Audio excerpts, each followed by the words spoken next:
পরিষ্কার ভাষায় বলেছেন, ও আমার বান্দা বান্দীরা, তোমরা যদি সত্যিকারের আমি আল্লাহ আমার প্রতি যখন বিশ্বাসী হবে, আমি আল্লাহ তোমাদেরকে ভয় দিয়ে পৃথিবী জমিনেতে পরীক্ষা নেব। আমি আল্লাহ তোমাদেরকে সমাজের বুকে কখনো কখনো ভুকা রেখে আমি আল্লাহ তোমাদেরকে অন্যের ঘাটতি ঘটিয়ে দিয়ে আমি আল্লাহ পাক রব্বুল আলামিন তোমাদেরকে রিজকের ঘাটতি ঘটিয়ে দিয়ে তোমাদেরকে আদা পেটা খাইয়ে রেখে আমি আল্লাহ তোমাদেরকে পরীক্ষা করাবো।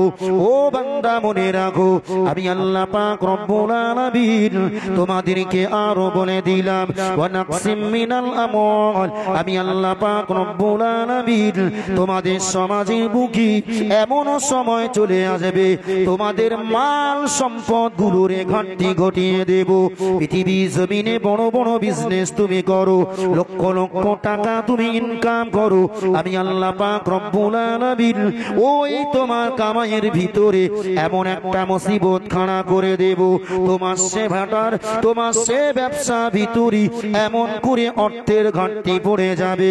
মহান আল্লাহ পাক রব্বুল আলামিন আপনার চলাবলার ভিতরে, আপনার আয় রোজগারের ভিতরে, আপনার সম্পদের ভিতরে এমন করে একটা একটা করে সমাজের বুকে আপনার জন্য মালের ঘাটতি ঘটিয়ে দেবে। ও দুনিয়াওয়ালা মুসলমান মনে রাখুন, যখন আপনার মালের ঘাটতি ঘটে যাবে আপনি একটা বারের জন্য রবের উপরে অভিযোগ করবেন না, রবের উপরে রাগান্বিত হবেন না।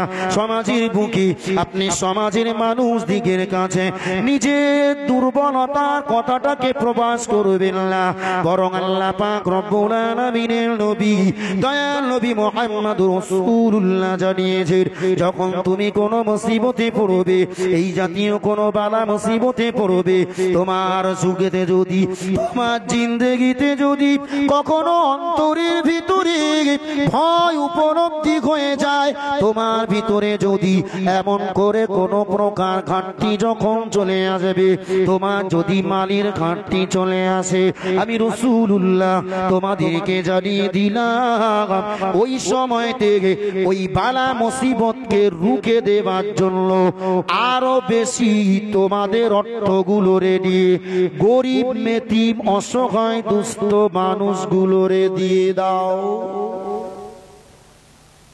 অথচ খেয়াল করে দেখবেন, যখন অর্থর ঘাটতি পড়ে যায়, ভিখারি যদি তখনই হাত পাতে বলে ভাই এখন হবে না, টানাটুনি যাচ্ছে, হয় না, হয় না? এটা ঠিক আমরা প্রসেসটার উল্টো চলি, সিস্টেম যেটা সেই সিস্টেমের বহির উল্টোটা আমরা চলি। রাসূলুল্লাহ বলছেন, তোমার যদি সম্পদের ঘাটতি যায় তাহলে আরো একটু সম্পদ নিয়ে তুমি সাদকা করো। যে আল্লাহ নিচ্ছ তো আমার অনেক টাকা তো গেল, আল্লাহ এই টাকাটা আপনার গরিব বান্দাদেরকে দিলাম, ওরা একটু নিয়ে খা খা, ওরা নিয়ে একটু পড়ুক, ওরা নিয়ে একটু মাখো। রাসূলুল্লাহ বললেন, এই বান্দা যখনই এই নিয়তে সাদকা করে দেয়, ওই মানুষটার ওই বালাটাকে আল্লাহ দূর করে দেয়। একটু সুবহানাল্লাহ বুঝতে পারছেন? ও ভাইরা আমার, আমার অবাক লাগে এই সমাজে, এই জাতির মাঝে, জি মাঝে মাঝে মনে হয় যে এরগা ওয়াজ করে লাভ নেই, ওয়াজের মজলিস গুলো সব বন্ধ হোক। সত্যি কথা বলতে মানুষের এই ওয়াজের মজলিসের উপরে এই ধারণা এসে বসে গেছে যে হুজুর যত বেশি ঘটনা বলবে, যে হুজুর যত বেশি গজল বলবে, ওই হুজুরটা সবচাইতে ভালো বক্তা, সবচাইতে ভালো বক্তা। বিরাট ওয়াজ করে গেছে। কি ওয়াজ করে গেল রে? সে তা তো মনে নেই, তো বিরাট ওয়াজ করে গেছে ভাই। ওই জন্য বলেছি লাউড স্পিকার বন্ধ করুন, এলাকার মানুষ একটা নির্দিষ্ট দিন করুন। যেমন সালিশ, মোড়ল বিচারক যখন সালিশ করতে বসে, সত্যি করে বলেন দিন, আজকে যদি এই জায়গাটা সালিশ ডাকা হতো, এই করা লোক থাকতো এখানে, হ্যাঁ তখন সালিশ ডাকা মতন একটা সালিশ ডাকুন, ডেকে একটা মৌলভী সাহেবরে ডাকুন ভালো মতো, যে শরিয়াতের সমস্ত বিষয় সম্পর্কে মোটামুটি অভিজ্ঞ, তাকে দিয়ে আপনাদের কি চাহিদা, কি নসিহত শোনার তার কাছ থেকে শুনুন, ভালো করে মজলিস জমান, বসুন।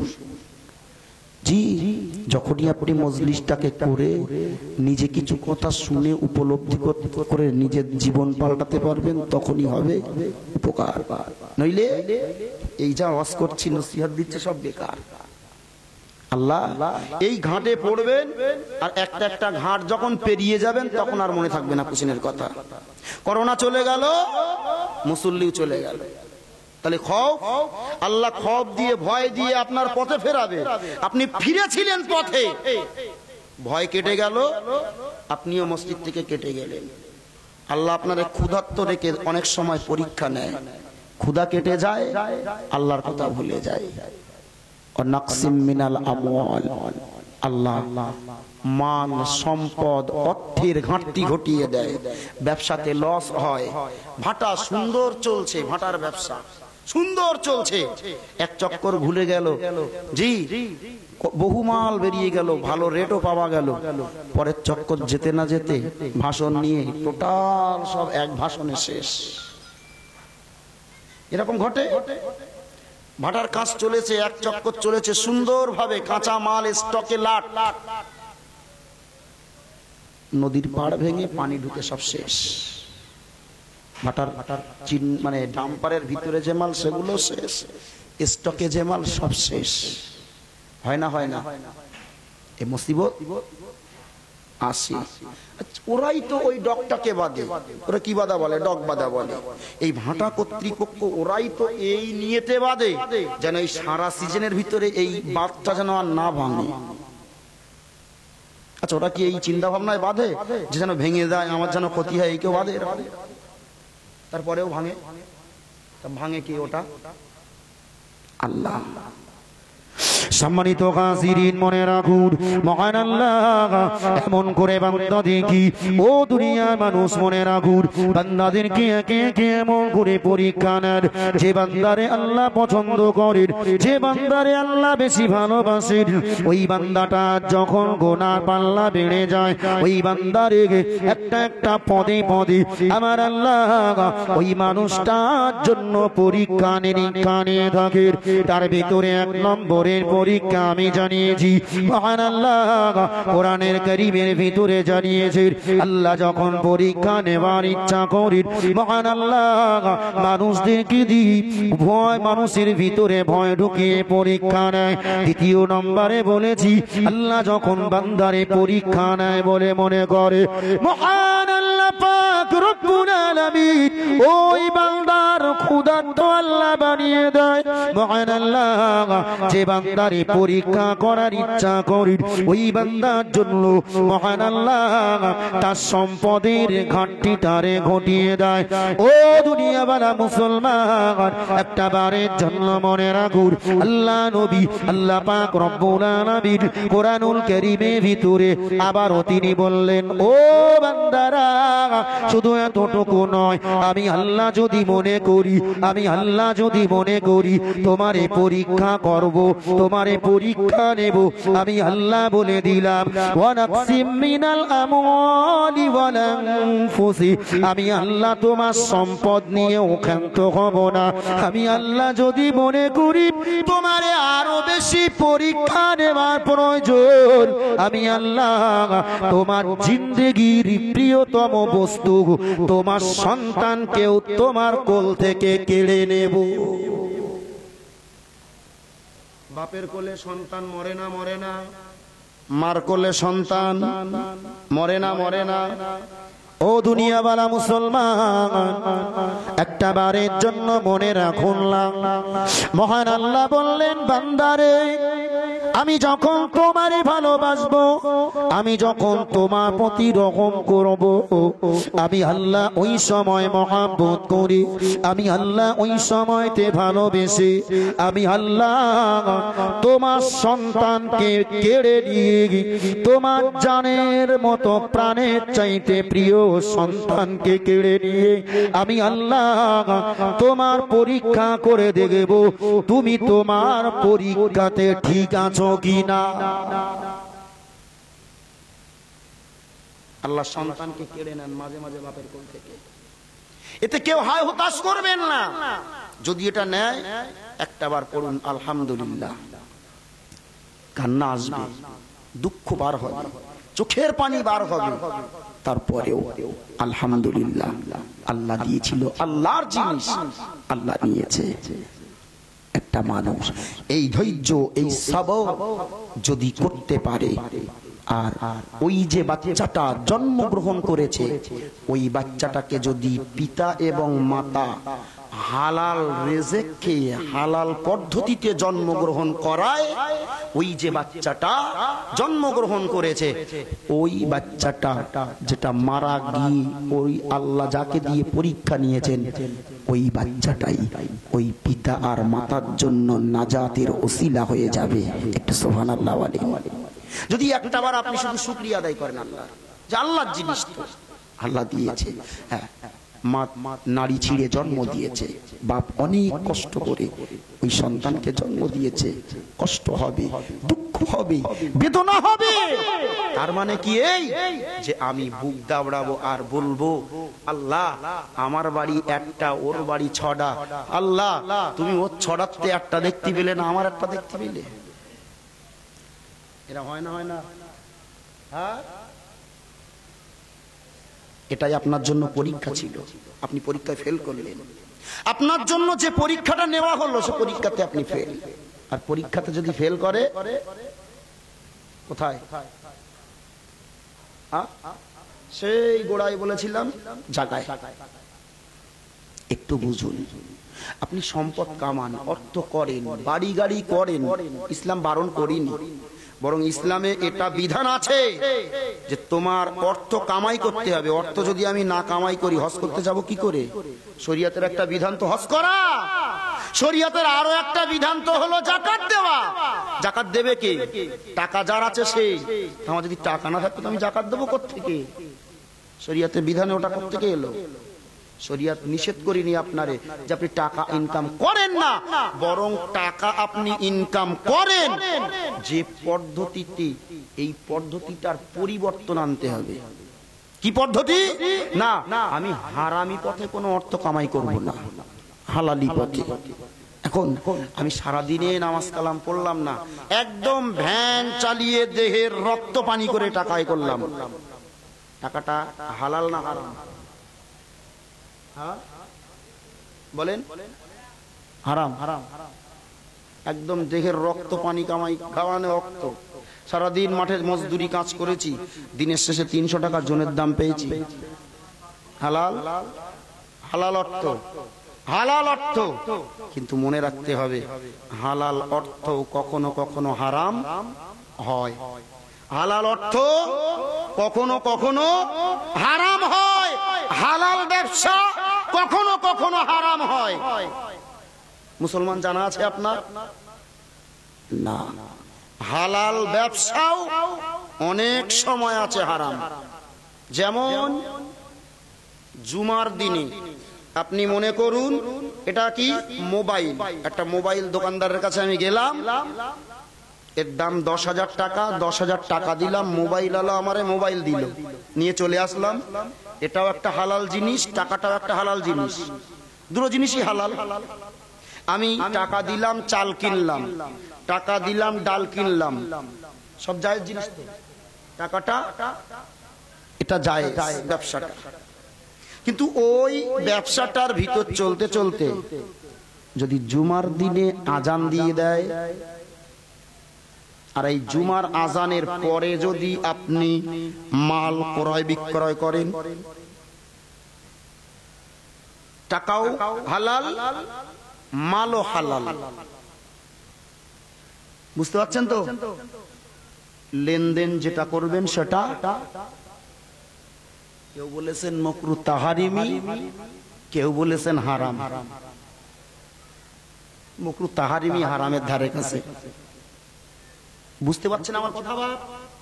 হালাল ব্যবসা পৃথিবীতে ব্যবসা করাটা হালাল পন্থা যদি হয়, সেটা দুই পক্ষের দুটো জিনিসই হালাল।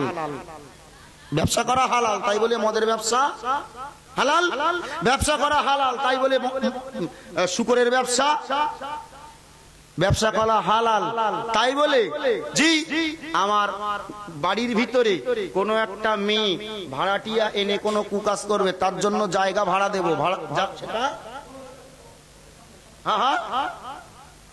সেটা হালাল না। মালটাও হতে হবে হালাল, তার বিপরীতে যে অর্থটা আসবে সেটাকেও হতে হবে হালাল। দুটো হালাল মালের বিনিময়ে যেটা করা হয় ওই ব্যবসা সেটা জায়েজ। অথচ ওই মালটাই যদি মসজিদে যখন আজান হয়ে যাবে, ওই জুমার আজান ঢাকার পরে আপনি যদি ওই মালটাকে অপরকে দেন, তার থেকে যদি টাকা নেন, ওই টাকাটা আপনার নেওয়া না যায়। বুঝতে পারছেন? মাল দুটো, মালও হালাল, টাকাও হালাল, লেনদেন করছি, ক্রয় বিক্রয় করছি। এখন বলবেন ভাই এই জাতীয় মুসলমান সমাজের বুকে হাটে বাটে, মাঠে ঘাটে বাজারে আছে না নেই? জুমার আজান হচ্ছে মসজিদে, এখনো কেনাকাটা শেষ হয়নি, বেচা কেনা বহল তদবিয়াতে চলছে। সম্মানিত হাজিরিন, মনে রাখুন, অথচ আল্লাহ পাকে কোরআন জানিয়েছেন, ইযা নুদিয়া লিস-সালাতি মিন ইয়াউমিল জুমআতি ফাসআউ ইলা যিকরিল্লাহি ওয়া যারাল বাই'। মহান আল্লাহ পাক রব্বুল আলামিন পরিষ্কার ভাষাতে কোরআনুল কারীমে ভিতরে বললেন, ও আমার বান্দা বান্দীরা মনে রাখো, আমি আল্লাহ পাক রব্বুল আলামিন তোমাদেরকে জানিয়ে দিলাম, যখন মসজিদে তোমার জুমার আযান দেওয়া হয়ে যাবে, ইযা নুদিয়া লিস-সালাত, যখন জুমা দিনে তোমার নামাজের জন্য ডাকা হবে, ফাসআউ ইলা যিকরিল্লাহ, তুমি আল্লাহ পাকের জিকিরের জন্য ধাবিত হও। আল্লাহ পাকের জিকির মানে আল্লাহ পাকের জন্য জুমার নামাজটারে আদায় করতে চলে যাও, নামাজের দিকে তুমি চলে যাও। আল্লাহ পাক রব্বুল আলামিন শুধু এতটুকু বলেন নাই, বড় মহান আল্লাহ আরো পরিষ্কার করে বললেন, ফাসআউ ইলা যিকরিল্লাহ, শুধু আল্লাহর দিকে তুমি যাবে তাই না, বরং অযারুল বাই', তুমি তোমার ব্যবসাটারে বন্ধ করে দাও।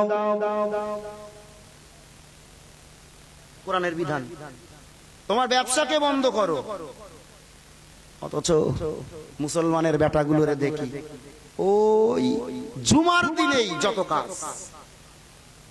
শনিবারের দিন ছুটি নিতে পারে নিজের ইচ্ছায়, মনে করলে রবিবারে ছুটি নিতে পারে, মনে করলে বৃহস্পতিবারে ছুটি নিতে পারে। ও বৃহস্পতিবারে ছুটি নেয়, ওটা নেয়, হ্যাঁ, ওদিনে কাজ করতে পারে। ও যেদিনে ইচ্ছা সেদিনে ও ছুটি পরিবর্তন করতে পারে। ও সারা সপ্তাহে অন্যদিন বসে থাকবে, জুমার দিনের কাজে বেশি করে চাপ লাগে। কামাচ্ছ সেটা হালাল না হারাম?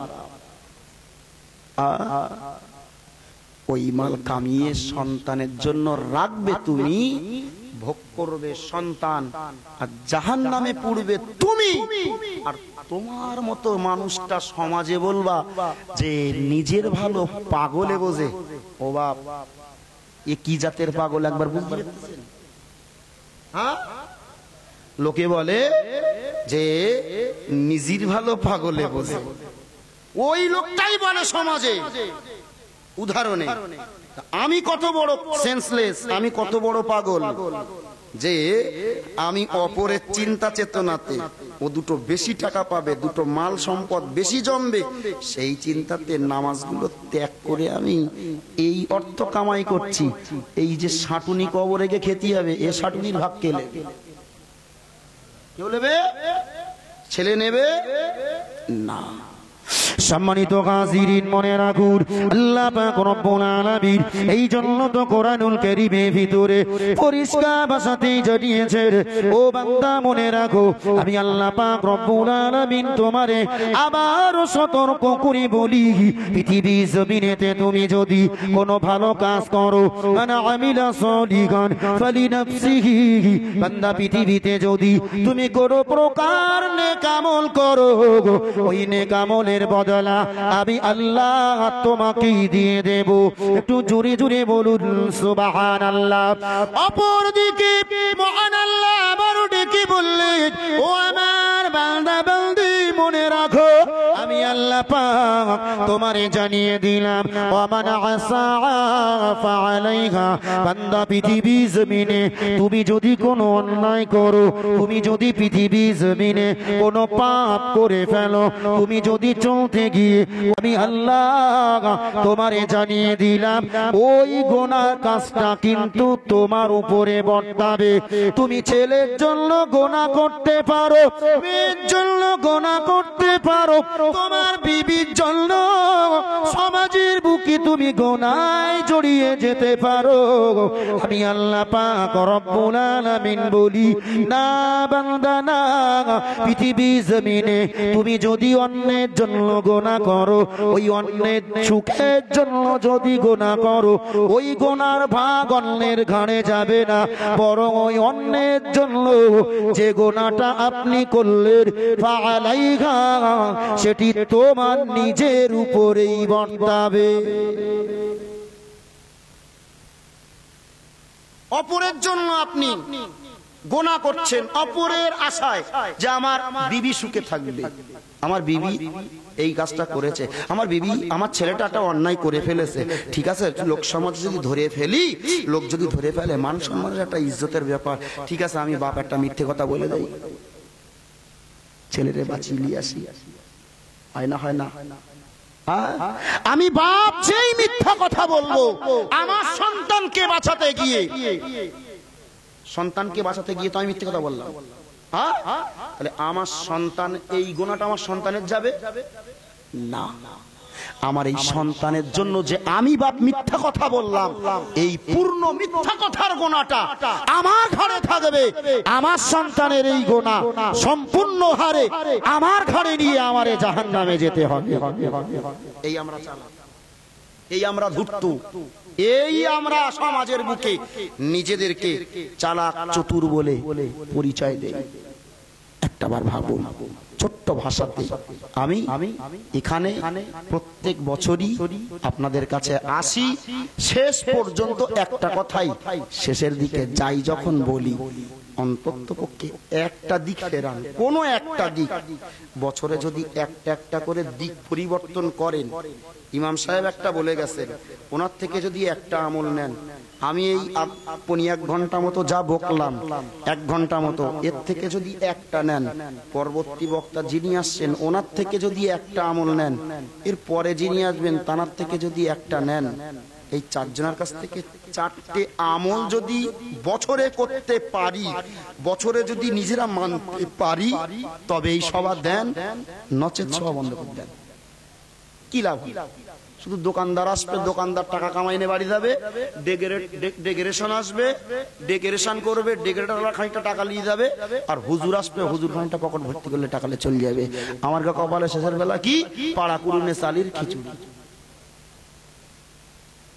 কথা বলা হবে তো খারাপ মতো লাগছে তাই না না একটু ভাবুন আমি আপনার সত্যি কথা বলতে আমি এইখানে এই 6 বছরের ভিতরে আমি একটা দিনও এখান থেকে আমার কোনো ক্রেডিট তুলবো এখান থেকে আমি কিছু গলা বাজারি করে এলাকায় কিছু দাওয়াত লবো এরকম কোনো স্বার্থ আমার আছে তো আমি জামাই আমার কালকে হলি পেরা ডাকবেন কোনি না ডাকলেও তো আমি যেচে এসে উঠবেন বাড়ি থেকে বুঝতে পারেননি তারাও তো দিতে পারবেন না জামাই বাড়ি গেলে আবার পরে গিয়ে মেয়েটা আবার হয়তো জাত খাতি পারে যত রাগ আসতে থাকবে যেমন তো জামাইটা দুটো ভালো মন্দ খেপ গিয়ে বাড়ি পাঠাই নাহলে তো আমার খবর আছে ও ভাই আমি সত্যি কথা বলতে আপনার কাছে অন্তত একটা আপনি ভাবেন সবকিছু করেন আপনার তো কোনো বারণ নেই শরিয়ত আপনাকে বলিনি যে টাকা কামাই করো না করতে বলেছে তার মানে কি এই যে আমি সেই টাকা কামাই করতে গিয়ে দিনের ভিতরে জোহরের নামাজটা পড়তে খুব বেশি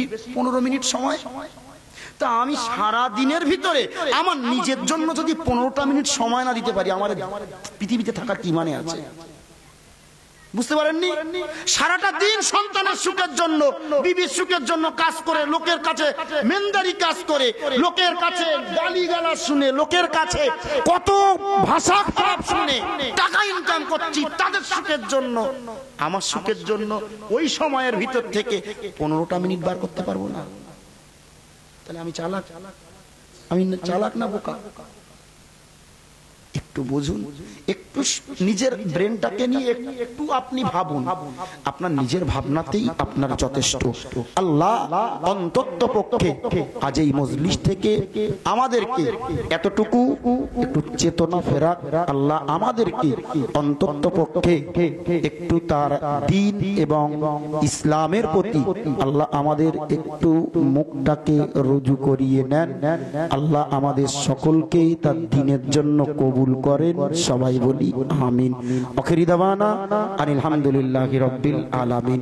পরবর্তী বক্তা একেবারে আমার অত্যন্ত প্রিয়, একেবারে এ জায়গাতে এবারে প্রথম, এই মজলিসটাতে উনি এবার প্রথম, জি খুব সুন্দর নসিহত করেন।